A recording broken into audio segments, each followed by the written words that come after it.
Arnold was not the 24 karat Arnold that I was accustomed to see during the, early 70, mid 70. He looked a lot better then. He knew that something wasn't right.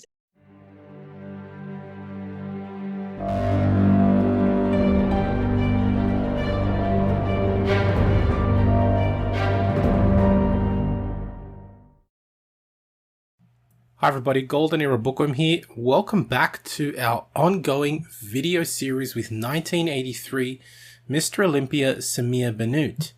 In the last segment, Samir explained why he believes Arnold Schwarzenegger wasn't at his best during the 1980 Mr. Olympia.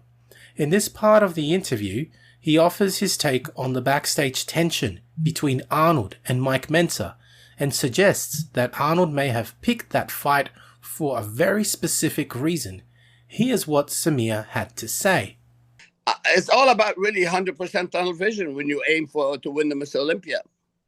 Do you think, Samir, the expectations of a champion or top echelon bodybuilder from 75 to 80, I think two of the major changes were, one, the legs had become more important. Right. And secondly, more detail and more leanness or striations and stuff had become important, because I agree with you. Arnold always looked great, but his 1975 pumping iron body was, I would not call that shredded to any extreme. Right. So Arnold mentioned that I think he had to borrow Padilla's music because he didn't even bring posing music. Do you think he underestimated what 1980's expectations of a champion were with regard to his polish? I think my assessment of what happened could be more correct, because I saw him like at really, really conditioned, and all of a sudden I saw him in a much lesser condition. Usually before the show, you won't look, you look great and greater and better and better. In Arnold's case, he looked way better when I saw him 2 weeks prior to the show. Then the fact that I knew about his cortisone shot, but again, look, you guys need to remember, Arnold never had a huge legs, and when you flat, you know who's gonna get hurt the most? The legs. When you have the leg muscle are not fully primed and pushed, I know that myself too. So I think he flattened out. The simple language, and let's be honest, I mean, all the experts are gonna hear me talking about this. Arnold was not fully recovered. He did not peak properly. And you know what? Arnold is not God, because only God is perfect. So after all these years, he's been boom, boom, boom. Yeah, you have a high expectation. He was like, I could say, knowing Arnold, I don't think he was worried about who is he going to compete against, because he have competed against Zayn. He competed against many of these guys. And I think, and let me just be honest with you, when Arnold is at 100%, the Arnold I know when he was like 72, 73, or, during these years, I think Arnold would be like, wow, he'd be untouchable. But I'm talking about the era, during that era. Arnold was not the 24 karat Arnold that I was accustomed to see during the, early 70, mid 70. He looked a lot better then. So maybe he wasn't as massive, but I know he really regained his quality. I mean, I saw striation everywhere, and the arm was like really good. Again, that is my speculation. I'll say, if you want to go back to ask me about his placing, I think, Arnold should not won. Yeah, man, I said it before you asked me. Do you think if he had another 4 to 6 weeks, he would have continued to improve? Yeah, of course, if he regained his complete mass. I mean, remember, in South Africa, he wasn't massive. He was only weighing 220 something.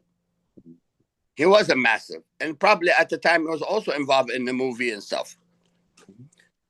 So in South Africa, Arnold looked good, not massive, like I like Arnold when he's completely full. That me, when he moved, when his muscle pop up, he's incredible. I mean, let's be honest.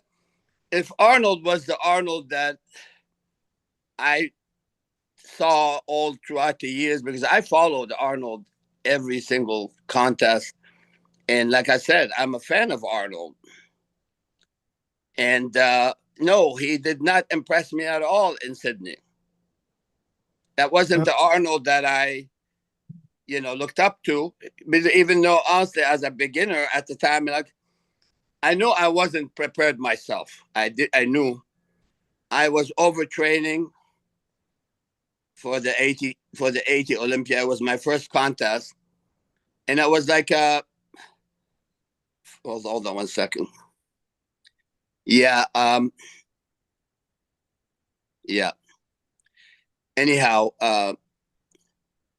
I overtrained, I undereat myself, and yes, everybody knew that Samir had the body. Even in the 80, I could have been easily in the winner's circle, but I didn't peak right. Did I deserve to be in the winner's circle? Hell no. And I'm not gonna lie to myself and say, "Oh yeah, I should have been in the top 5." No, I didn't look good. I had probably the best body potential up on stage, but I was right there with Ken Waller at the last 2 places.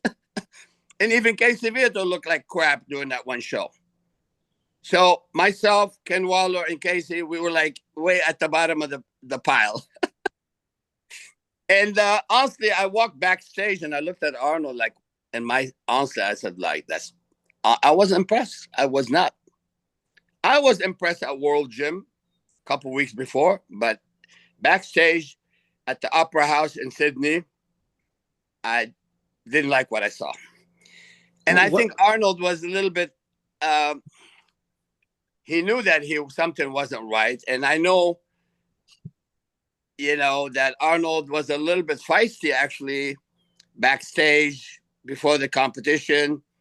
He almost got in a fight with Mike Mentzer. I was there, and I was among the first people to jump in there in the middle, try to pull them apart, And so, anyhow, if Arnold had more time, I'm sure he'd probably be better, without a doubt. I mean, no brainer. What percentage would you say? Because you said Arnold looked phenomenal 2 to 3 weeks before. What percentage of Arnold was on stage in 1980 Olympia? Would you say 60, 70, 80%? Arnold was about, probably no more than 70% of the Arnold, at the real Arnold. Yes. As we have heard from Samir, Samir said that Arnold looked great before the show, and after having his cortisone shot for his shoulder injury, Arnold couldn't peak right prior to the show, saying Arnold looked flat. To paraphrase Samir, Arnold wasn't the 24-carat Arnold we were used to seeing in the early 1970s. Samir further states, quote, Arnold should not have won, end quote.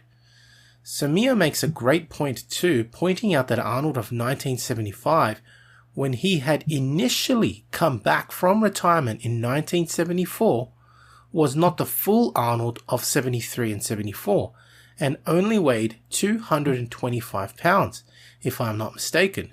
He had also had to come back quickly after shooting Stay Hungry, where he had to drastically lose weight for the role.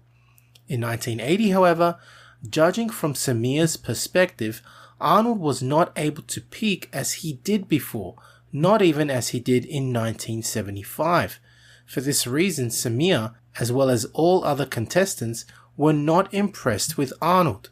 Even Samir himself was a fan of Arnold but was not impressed. Samir knew that he himself was also not ready and didn't peak right either. He came second last with Waller in last place. And for this reason, Samir states that he knew he wasn't ready for the competition. Arnold was therefore feisty, nervous, and we can see this in the many images of the competition and especially from backstage. For this reason, Samir believes that Arnold caused a fight with Mentzer and the other bodybuilders. I personally think that Samir is right. Arnold came in knowing he was not 100% and had to disrupt the mentality of the competitors backstage and start playing his mind games. As Samir said, Arnold was only at 70% in Sydney. Samir was also asked if Arnold underestimated his competition, but in my opinion, Arnold did not underestimate what was expected of a champ in the 1980s, as he had been a promoter since 1976 after retiring in 1975, and he had been promoting bodybuilding competitions for 5 years, so he knew what he was up against, and he knew that he was up against the up-and-coming Mentzer. In the next video, Samir will go into details on the topic of diuretics and how it helped him win the 1983 Mr. Olympia, so stay tuned for the next video interview segment. So I do hope you have enjoyed this third interview segment with Samir Bannout, and if you have, please give the video a like, subscribe, and leave me your comments. What would you like me to ask Samir in future interviews? I would love to hear your suggestions. That's it from me. This is the Golden Era Bookworm saying bye for now. Head to www.goldenerabookworm.com for the biggest range of classic old school bodybuilding books as ebooks, e-magazines such as Iron Man and Reg Park Journal, high quality bodybuilding posters of the Golden Era stars, merchandise and classic gymwear featuring Steve Reeves, Marvin Eder, John Grimmick, Reg Park, and many other Golden Era stars. For those wishing to build a classic physique, lose fat and build muscle, online training is also available. Collectibles such as rare autographed photos from the Golden Era stars are also available, and to collaborate, please get in touch.